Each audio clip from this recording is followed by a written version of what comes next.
Arrests, tear gas, fireworks in downtown Omaha, tears on 72nd and Dodge, pepper balls and flash bangs, Rhone bottles and rocks. From unrest to unease, an historic time. There's always been a call for change in Omaha, a push for equality. But on May 29, 2020, that call was amplified. Men and women and children of color asking to be seen, to be heard, to be thought of as equals. Black lives matter. No justice, no peace. I can't breathe. Justice for James. All signs, chants, and pleas from those protesting. It's been 1 year since Omaha looked like the images you're seeing. But what now? What's next? Tonight, we'll look at the past year. We'll highlight what changes have been made and how much progress still needs to be done.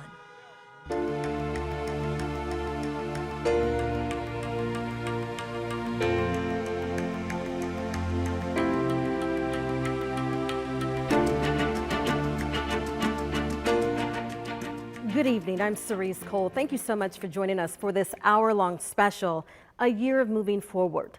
We'll be looking back at the last year in Omaha and reflecting, but also asking our city leaders important questions about what's next and what still needs to be changed.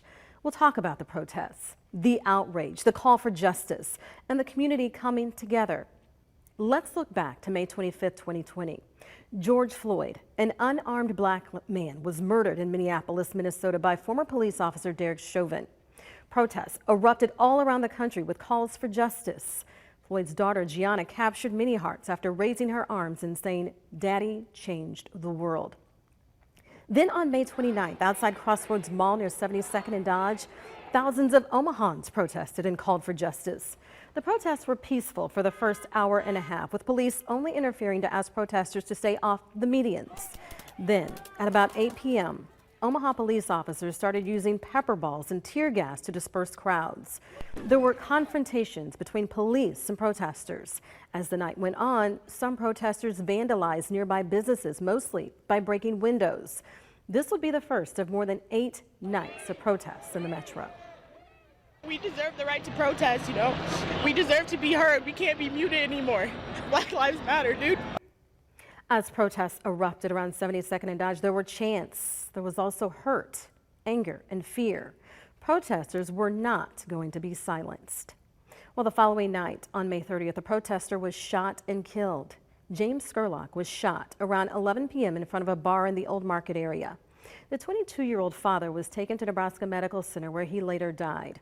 After Omaha police reviewed evidence, video, and conducted witness interviews, we found out bar owner Jake Gardner was the shooter. 36 hours after SCURLOCK was shot, Douglas County Attorney Don Klein decided not to press charges against Gardner, saying he acted in self-defense. This prompted outrage in the community, with protesters changing their signs and their chants to say, "Justice for James." There was a vigil for SCURLOCK on June 5th. More than 100 people were in attendance to remember Juju. A mural was painted on the side of the building near 26th and Camden. Attendees called for peace and stood during a moment of silence in front of that mural of the slain 22-year-old. Well, 2 days later, on June 7th, SCURLOCK's family spoke out at a demonstration at Memorial Park. It was the 10th day of protests in the city, and it was the 5th straight day of totally peaceful demonstrations. Protesters began at 72nd and Dodge and marched to Memorial Park, where thousands showed support for the family of James SCURLOCK. His family and others were emotional as they talked about the turnout and what it meant to both the family and the city. Y'all did this for my son. I love y'all so much. Y'all got my family to Supreme Court. We didn't do this. Y'all did this. It was at that Memorial Park demonstration that Omaha Police Captain Cherie Thomas spoke to the crowd. She told the group police were listening. Well, now, a year later, I sat down with Thomas to look back at that day. The large number of individuals that marched down Dodge Street, that's history. That's history, y'all. Do you hear me? That's history. And one thing that stuck out to me was that there were so many young people. I saw young, older, senior. It was of all races. And it was powerful. It was very powerful. The time was right. Last summer, had you ever seen anything like that? No. Thomas says the community was hurting, first by the death of George Floyd. Of course, it wasn't the first incident that happened where a black man was, killed by the police, but this one just kind of hit differently because I felt like I watched someone die. Then the deadly shooting of James Scurlock. Mr. Scurlock's family was grieving, and then I think just community members just grieving as a whole, just trying to understand. So many emotions in a short time. It brought thousands together to march peacefully for justice. I actually marched with everyone from 72nd and Dodge. I needed to be there and a part of it. Praying for the right message. I asked, God to guide me and to give me the words. She told the crowd about 4 C's. Communication is not just me talking to you, but I need to listen as well. And so when I say we hear you, we're listening. Communication, connection, collaboration. I remember me saying is about the community, and in community, in that word is unity. And so for us to unite, for us to come together, for us to do better, for us to be better. And I still believe that. And change. What do you think needs to be changed? And how can we change? How can we do better? Every day we can do something to strive to be better. Since that march, Lieutenant Thomas was promoted to captain, the only African-American captain with the Omaha Police Department. And when I got promoted too, I said, this is not just about me. This is about us. This is good for our community. And explain why. And because representation matters. Representation matters. A year later, I think, COVID kind of impacted. She wants the conversation to continue. I think we need to listen to the concerns of, people that are not happy with the police and to hear them out and to see what perspective they have and to try to work together and how can we improve. Because for her, a relationship with the community matters. That's a large part of policing, is building relationships and working together.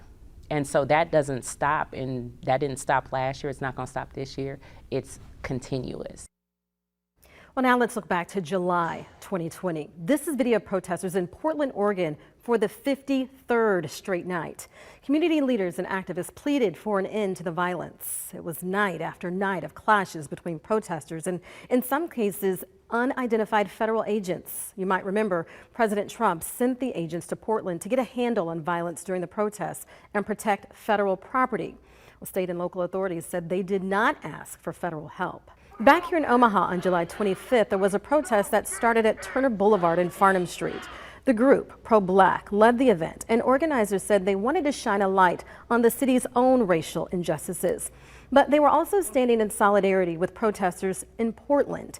And what started as a peaceful demonstration Saturday night turned into 120 protesters being arrested. According to a timeline that OPD released at 8:50 p.m., an officer announced to the crowd it was an unlawful assembly. OPD says the announcement was repeated several times between 8:50 and 9:35. Well, then the sergeant yelled 12 times. The group was under arrest. Out of the 120 people arrested, about 30 people were charged. At the time of the arrest, Mayor Gene Souther said police believe the situation was about to get out of hand and was potentially dangerous. Going forward, she said, the police response would depend on the situation. Well, there have also been other changes, an internal policy change by the city and more following a settlement of an ACLU of Nebraska lawsuit. Most arrested were cited with obstructing passage and failure to disperse. The matter was made worse when those arrested were stuck for hours overnight in jail, which was overwhelmed by the large intake and IT issues. The first change was an OPD mass arrest policy, which Mayor Gene Souther says she requested. She said there wasn't enough evidence to charge most of those arrested. The new policy requires body cam photos of each individual.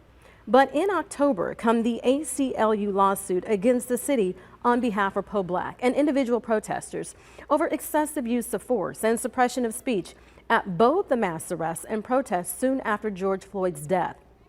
Well, they settled in early January of this year. Omaha agreed to advocate for a change to city code on obstructing roadways. That settlement also meant the end of pending charges against protesters arising from protests on Farnham Street Bridge and the end of a federal lawsuit filed by some protesters. But as summer 2020 continued, there was still outrage over Douglas County Attorney Don Klein's decision to not charge Gardner. Protesters said video like this from the night of that shooting was more than enough to charge him. Klein told the media he wasn't afraid of having a second set of eyes review his decision. In fact, Klein petitioned for a special prosecutor and grand jury to convene. On September 15, 2020, the grand jury decided to indict bar owner Jake Gardner on manslaughter, use of a firearm, attempted first-degree assault, and terroristic threats.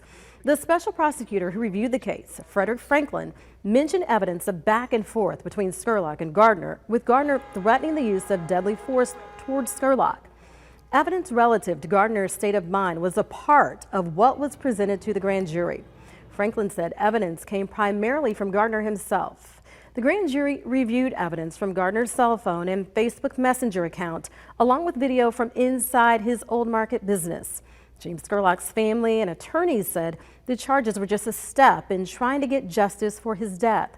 His father urged supporters to remain peaceful and give the legal process a fair shot. You can't cure violence with violence. Trust me, I know, I grew up in violence. There's nowhere that's a cure. You don't heal the sick by making them sicker. You give them a medicine. The medicine in this right here is communication. A trial was going to be set, but a week after the grand jury's decision, Gardner's body was found in Portland, Oregon. He died by suicide. Well, behind every movement, often there is creative expression in the form of music, poetry, and other art. Local artists painted, with permission, a mural of Scurlock on the boarded-up storefront at Culper Cafe and Bakery in downtown Omaha. They said it was a peaceful message to pay tribute to a life lost and bring awareness to the Black Lives Matter movement. Omaha South art students got the ball rolling and were able to stencil a mural of Scurlock. Volunteers worked on filling in the rest. Well, last summer, organizers and protesters were vocal about the Black Lives Matter movement in Omaha. Activists told 3 News Now reporter Alyssa Curtis there was more determination than ever to take to the streets. You feel like you've been betrayed, and I'm here to tell you, whatever help I will. Say Black Lives Matter. You could do that right now. Black Lives Matter. Appreciate it. Thank you. Last year, protesters in Omaha demanded the community recognize that Black Lives Matter. We knew that this couldn't go on any longer. We knew that we had to do something and force our political leaders to just do the basic thing, the thing that you would think they would already do, but we just had to come together and force them. Amid protests around the city and at City Hall, local Black Lives Matter organizers challenged elected officials. Their main request: cut the police budget. There was actually an amendment to take $2 million from the police budget and put it towards community programs and mental health services. That obviously the mayor vetoed, right? But we lined up, we went in there, we testified, and we demanded for what the people wanted. They called elected officials' reaction ignorant. The mayor laughed in protesters' face when she presented her budget to the city hall. And to see that from our elected officials here in our community is again angering and nerve-wracking. Now, a year later, organizers still don't believe their request for a more inclusive community has been met. Hasn't been really much of a change. It's just been met with more moderation, more stalling from our city government. While Black Lives Matter organizers plan to continue to demand change from local leaders, they've also taken it upon themselves to create the change. They're providing mutual aid like food and clothing to Black communities. Politics, with the system we have, is not going to liberate us completely by any means. So that's why we're going into the community and asking them directly what they think. Reporting in Omaha, Alyssa Curtis, 3 News Now. Well, the protests were a moment in history for cities all across the nation, including here in Omaha. But what was the outcome, and did they work? Bear Alexander with Revolutionary Action Party reflects on the main protest in Omaha. He says conscious awareness was activated, but says more needs to be done. Alexander says people showed up to rallies and held up signs, but asks, did they do the hard work after? And how are we preventing another black man from dying in the hands of police? He says that's the real work. George Floyd being executed by the police department definitely brought into the community a sign of discussion, dialogue, discussions and conversations that we were not having 20 years ago, even to the point of defunding the police, serious conversations about defunding the police, serious alternatives and solutions and preventive plans that we could use to defund the police, and serious plans to where we can invest in our community. Now, he says the 2020 rallies in Omaha were historic, adding it was great for new activists to learn how to hold local elected officials accountable. He says people are now demanding a different course and demanding change. Coming up, the 3 News Now investigators take a deep dive into the Omaha Police Department's response to protests and share some changes the department says they've made in response to last summer.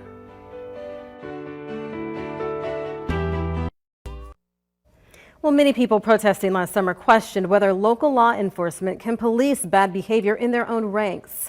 Omaha Police Chief Todd Schmaderer responded to such criticisms by releasing parts of his internal report on how OPD handled the protests. 3 News Now investigator Aaron Sandiford took a second look at that report. Here's what he found and how it differed from what people saw on the ground. The question local protesters asked policymakers last summer is fair. Why should the public trust that police departments can police themselves? Video showed that some officers made decisions that put Omaha protesters at risk. Our crews saw protesters being struck or moved by crowd control munitions. Cameras also captured some protesters making bad choices. Omaha Police Chief Todd Schmaderer's review of police actions during the protests found that officers followed procedures 120 of the 123 times they used force. The report says OPD fired 1 officer for improperly shooting a pepper ball at a protester's groin. Other questionable acts were referred to internal affairs or addressed by supervisors. None were prosecuted. Some protesters were. The after-action report recommends opportunities and actions to improve police response to events, to ensure constitutional rights of free speech, and to create a safe environment for officers and our citizens.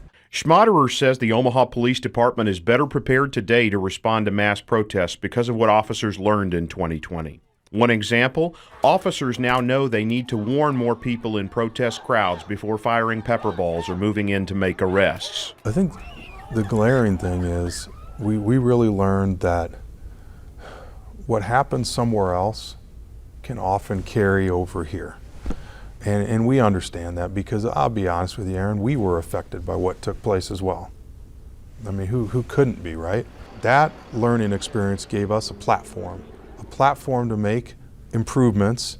It eliminated some of the roadblocks for chiefs. So a lot of positives came out of this movement. People filed 47 internal affairs complaints about Omaha officers' actions in 2020. That was up only 2 from 2019 and down from a recent high of 130 in 2011. Protest supporter Jaqueen Fox says police actions during and after the protests do not feel like progress to him and to others in North Omaha who still fear for their lives. The progress, I think, is disingenuous. We see a lot of resolutions, we see a lot of policy initiatives that don't really change the experiences that Black and brown people are having with police. Fox is part of a group of local activists pushing to shift some city funds from law enforcement to social services to address crime's root causes. He says North Omaha is over-policed and that it increases the risk to residents. We want the police presence to look like it does in Millard and West Omaha, which is almost non-existent. And so that's the real progress that we're looking for. Police Union President Sergeant Tony Connor has argued against defunding the police, saying most people in North Omaha want them there. But Schmaderer acknowledged the need for more services. You have educational gaps, you have poverty gaps, those that have to start behind everybody else because of poverty, the educational gaps. Breakdown in the family is a root cause that often is attributed to criminal behavior. The police department cannot be tasked solely with those 3 things. It isn't completely our mission. So we need help on those fronts. The department has changed its approach after a legal settlement with ACLU Nebraska involving mass arrests of protesters on this bridge. The settlement requires annual reports over the next 2 years on how often and why officers use chemical agents like pepper ball guns. The chief's protest report says those chemical munitions, including some smoke grenades, were used more than 100 times during last summer's protests. We want to be guardians for the community. So if our community is telling us they have an experience that needs to be changed, then we need to look at how we go about changing that. Fox and others say they'll believe it when they see it. We have to tell the truth about the experiences that we're having, and we have to look through the lenses of people that we don't normally see, that we don't normally have to engage with. North Omaha is having a completely different experience with police than any other part of the city. And we have to be honest about that. We have to be adults about perspective. Aaron Sandiford, 3 News Now. Well, after the last year, we want to know what's next for city leaders. How do they plan to adjust and make change? Coming up, we sit down with Omaha Mayor Gene Stothert and Omaha Police Chief Todd Schmaderer as they look back and reflect 1 year later.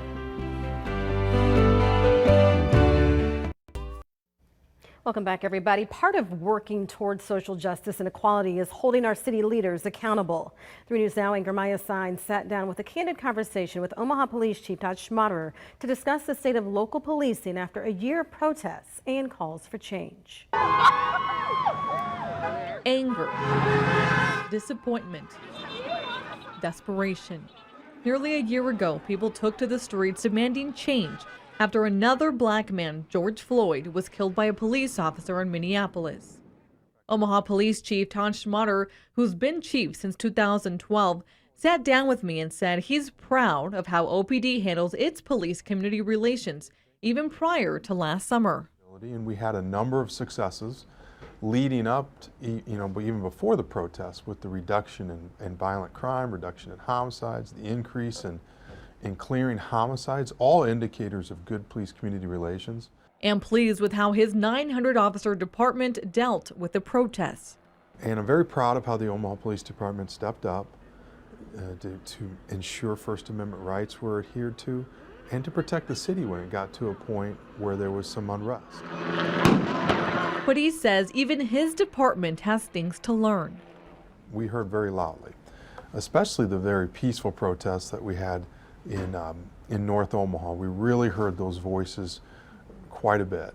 Even though we may feel that we've made some progress, is that really resonating, and is that being measured by the community as progress? Schmaderer said the department utilized the moment to improve some of their policies in efforts to minimize any deaths that occur with police intervention.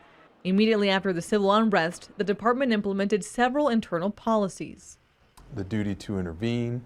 If an officer is doing something wrong, you now must intervene. We always taught it, but it's now officially in policy. We went ahead and banned chokeholds.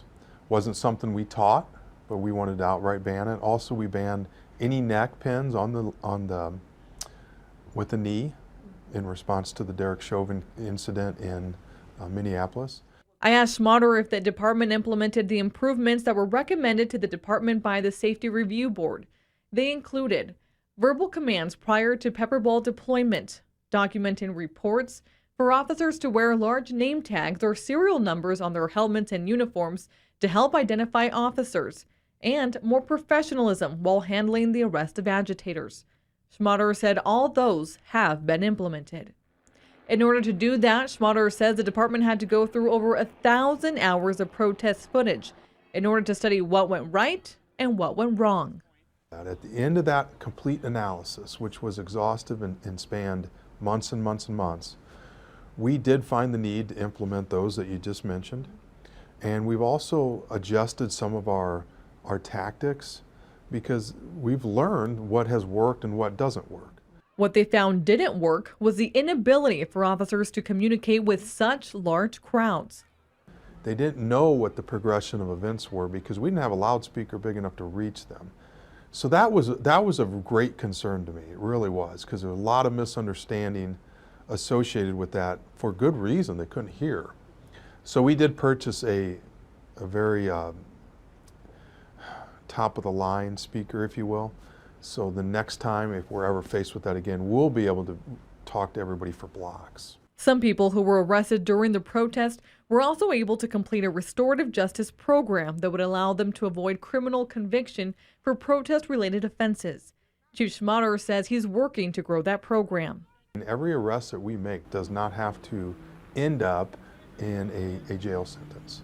There's a remedy and a mediation in place that I think that can reduce that offense off that person's record, which is good for them. Schmatter says this past year was also tough on his officers and department culture. It was hard on them in the aftermath of the Minneapolis incident because we thought that was wrong, and we knew it was wrong, and we thought it was a crime from the start. We thought it was deplorable. In the past year, the Omaha Police Department has seen an increase in officers retiring early or leaving law enforcement altogether.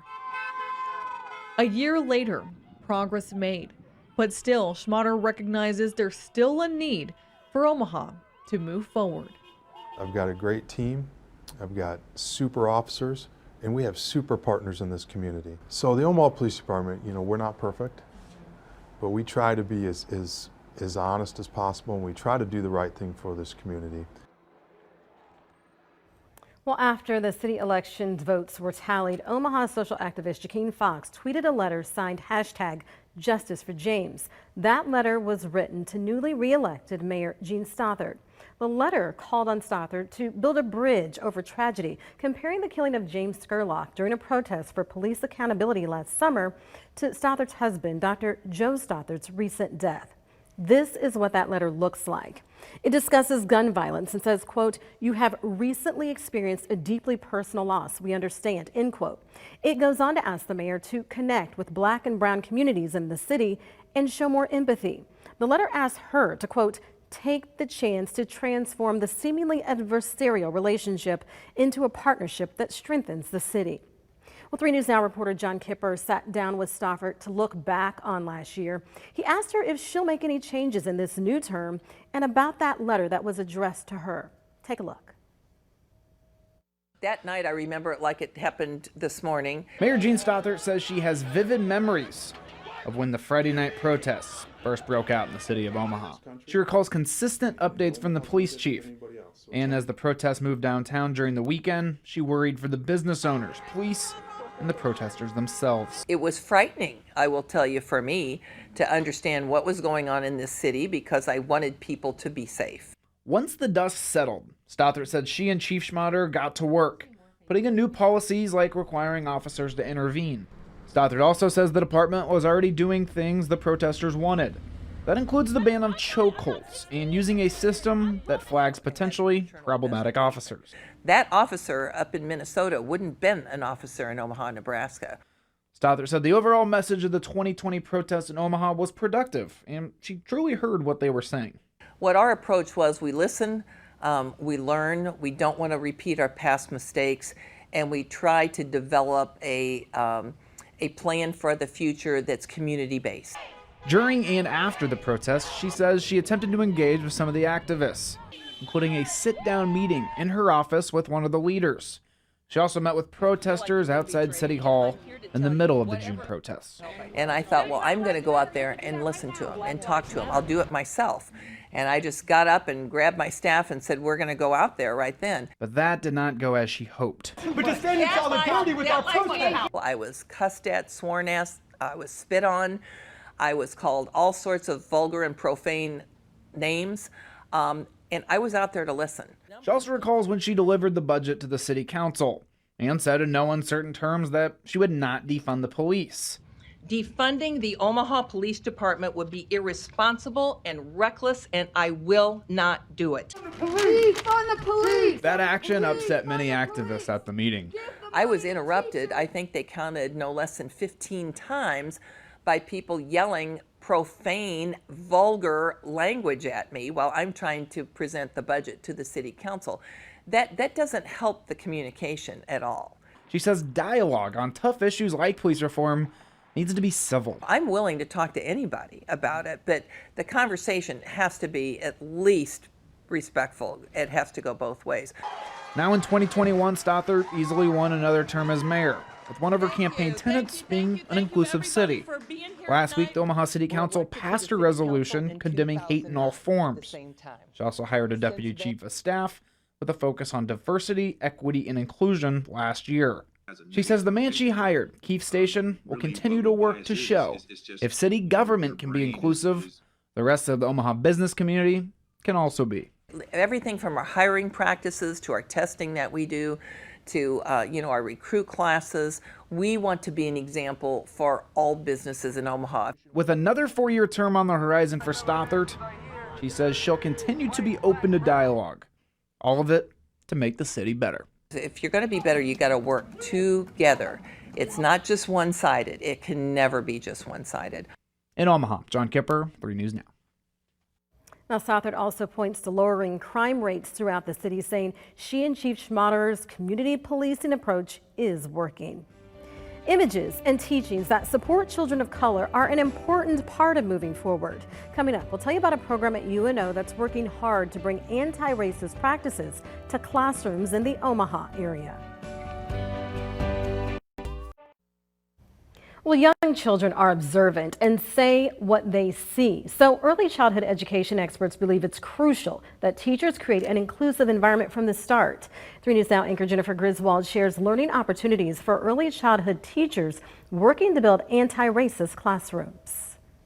Dr. Carrie-Anna Skye is an assistant professor at UNO focused on bringing anti-racist practices to classrooms in the Omaha area. Decades of research, have shown that young children develop racial awareness. She says children as young as 3 develop that awareness, so teachers should make sure their classrooms include examples of all people succeeding, images and teachings that support children of color. They see themselves represented in the curriculum, not as a single story of oppression and subjugation, but as a people endowed with a legacy of resistance, of gifts and strengths and talents. Dr. Skye has partnered with the Buffett Early Childhood Institute to hold webinars for area teachers at their request for more resources.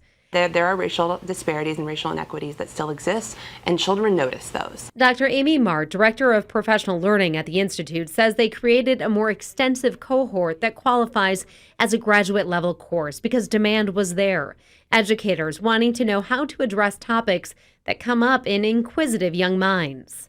When a child points out a racial difference, for example, the tendency, I think, for a lot of us is to try to shush that or shut it down or sort of shy away from that conversation. And we're really trying to encourage teachers to have the confidence and have the skills to lean into those conversations. Here at the Buffett Early Childhood Institute, they want this message to spread. Therefore, the educators taking part in the cohort will create action plans. They'll share what they learn with those they work with. We might have a couple hundred people show up for a webinar, but if each of those people goes back and feels empowered to have conversations with their colleagues about this, then you can see the sort of ripple effects that span out from there. Dr. Skye says she is cautious about race relations in the future, but hopeful enough people are willing to address issues in society to teach our children a better way. I see it as a dream and as a vision fulfilled. A dream that was fought for by many. Now, the Institute's webinar series wrapped up this week, but they're starting a summer book club surrounding the topic of race and equity. They'll hold Zoom discussions for those taking part. Well, during the protests, questions were raised about unnecessary use of force from the Omaha Police Department. Our 3 News Now investigative team looks back at last summer's events and the importance of body cam video. During last summer's protests, some people accused police of using excessive force. The 3 News Now investigators requested body cam footage, but Omaha police denied that request. 3 News Now investigator Courtney John shows us the law that allows many police departments to withhold body cam footage.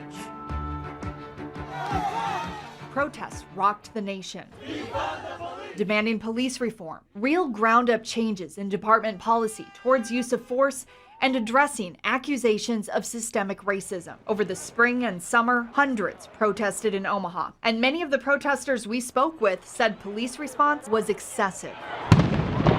This is what our 3 News Now investigative photographer captured near 72nd and Dodge.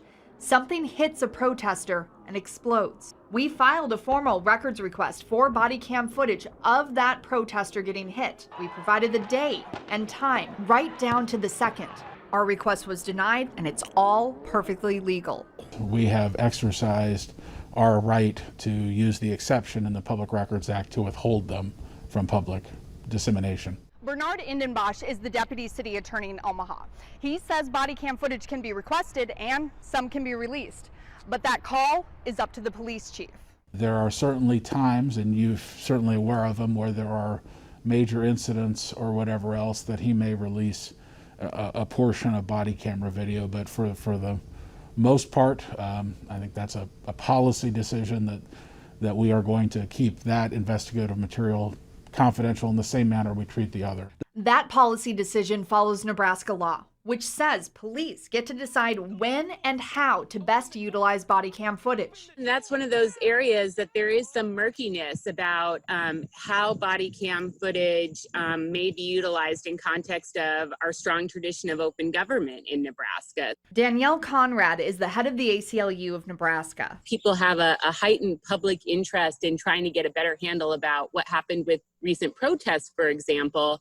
There's some roadblocks out there when journalists and attorneys and others are trying to figure out, well, can we access that video camera footage? Here in Omaha, getting any kind of body cam footage is nearly impossible. An example, an officer-involved shooting on New Year's Eve in 2019 at Evans Tower. Police only released these stills from a body camera. And even after the case was prosecuted, they kept that video sealed. And back in November, police shot and killed Kenneth Jones during a traffic stop.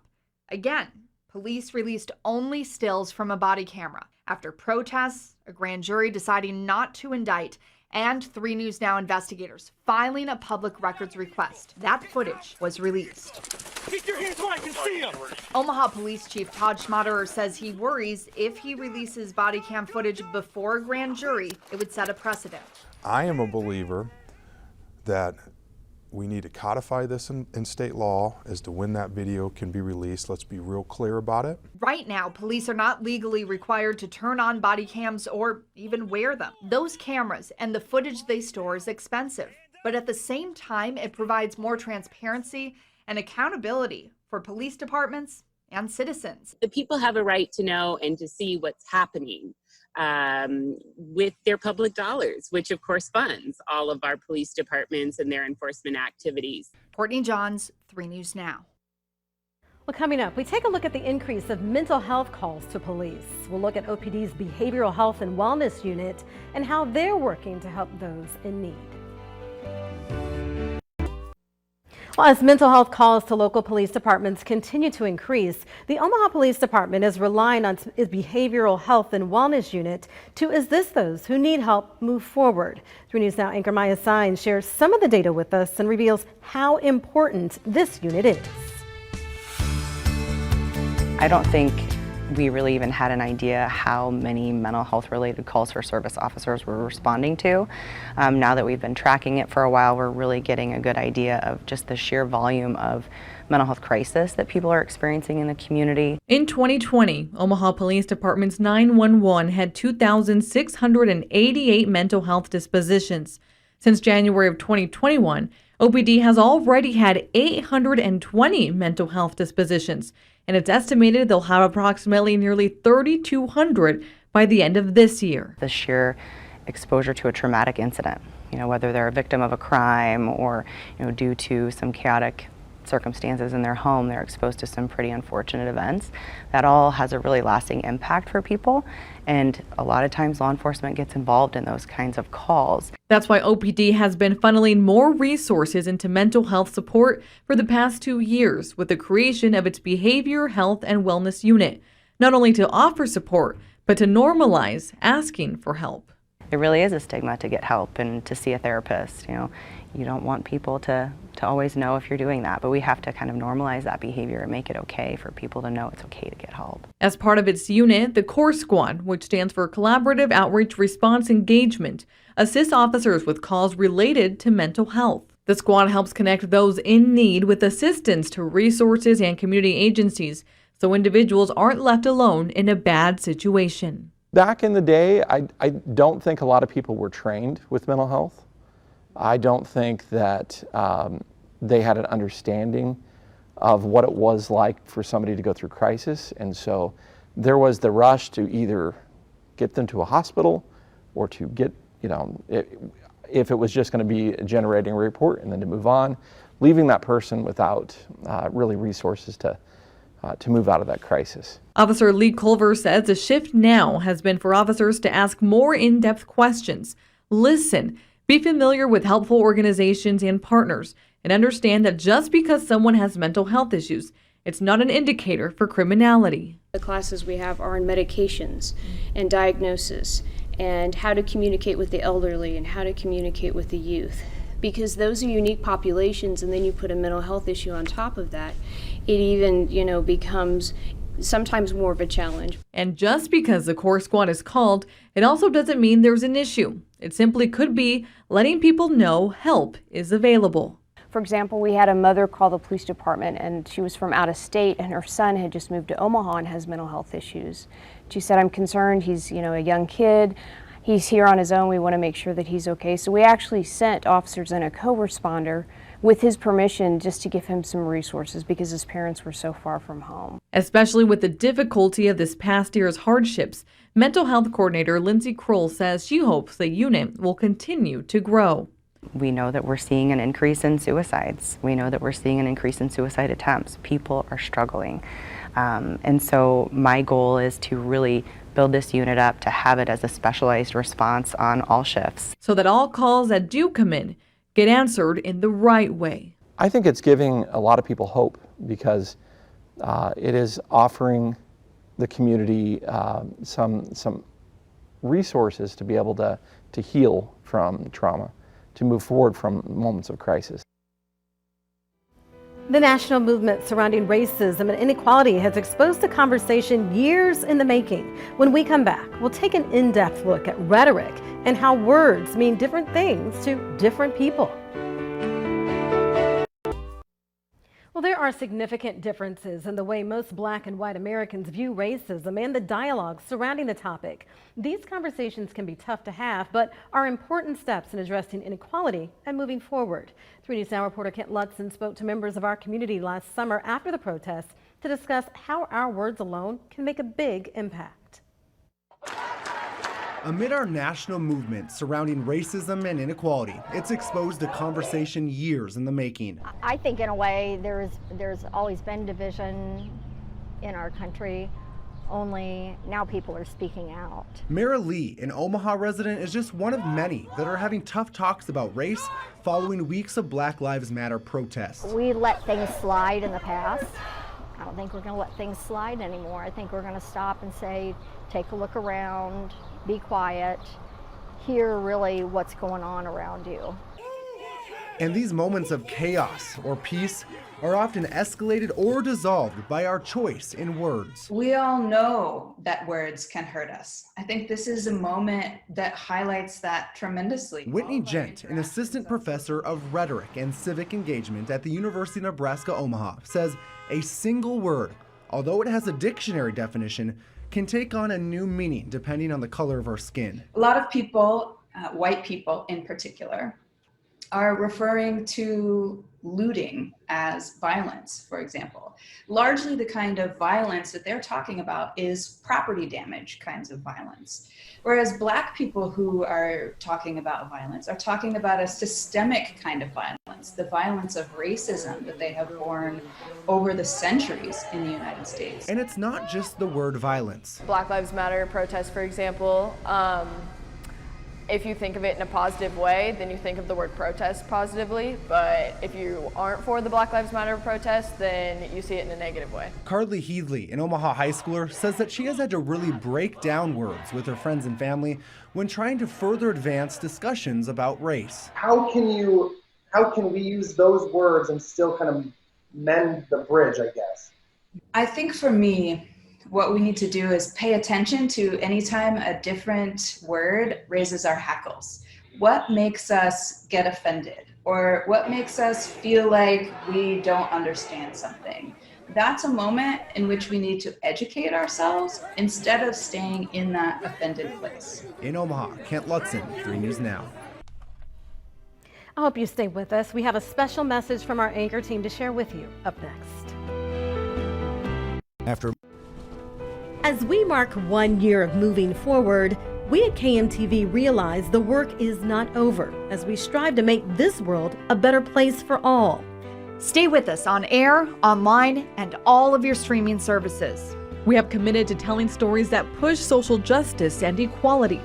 And stories of people, plans, and projects aimed at showing you how Omaha is moving forward.